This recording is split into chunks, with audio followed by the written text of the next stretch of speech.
The history of the building is that it was the house of the richest Greeks of the 19th century, so he donated this with a clause that would always be the office of the foreign minister.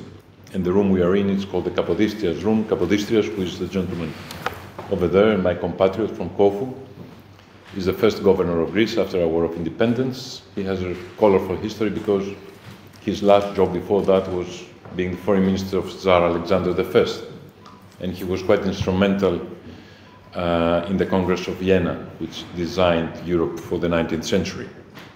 So I think the best way to conduct this is to just make a very small opening statement and then answer your question. I think that would be both for you and for me much more interesting than a long speech.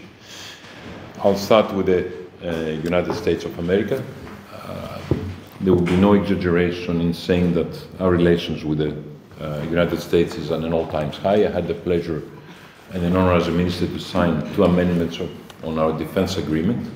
But apart from that,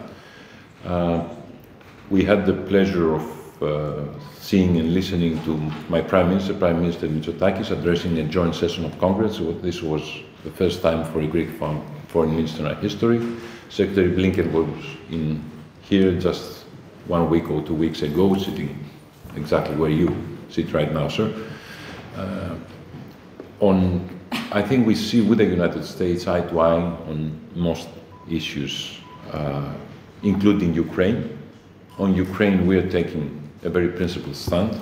Our stand has to do with integrity, territorial integrity and sovereignty of all countries of the world and equality of all countries of the world. So although we had historical relations with Russia, for us this is a black and white choice. On Turkey, with Turkey we had many difficulties in the past, but after the earthquakes in Turkey, we're living in a totally different reality. Just yesterday I had the opportunity to meet my Turkish counterpart, Mevlut Çavuşoğlu, in Brussels, and we agreed on Turkey supporting Greece in its bid for a non-permanent seat in the United Nations Security Council. I'm sure you're aware of the functions of the Security Council, so you understand the symbolism of this gesture. Reciprocally, Greece will support Turkey to obtain the post of General Secretary in the International Maritime Organization, taking into account that Greece has the biggest commercial fleet in the world, Greek-owned, not Greek-flagged. You understand again the symbolism of this gesture. And overall region, we have a very close strategic relation with the State of Israel. Cyprus for us is very, very close. You understand why. We have a close contact with Egypt. Egypt is a very close friend and ally. We have very close contacts with the Gulf countries, the UAE, with which we have a defense agreement, the Saudis, but also Bahrain, Kuwait,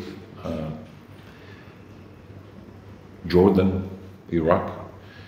And we're trying to have a beyond the horizon diplomacy, which means we're active in Africa, and we're active in South America, we're active in India, and we're acting also in the Indo-Pacific, because with many countries in the Pacific, we share the same views on international law and international law of the sea.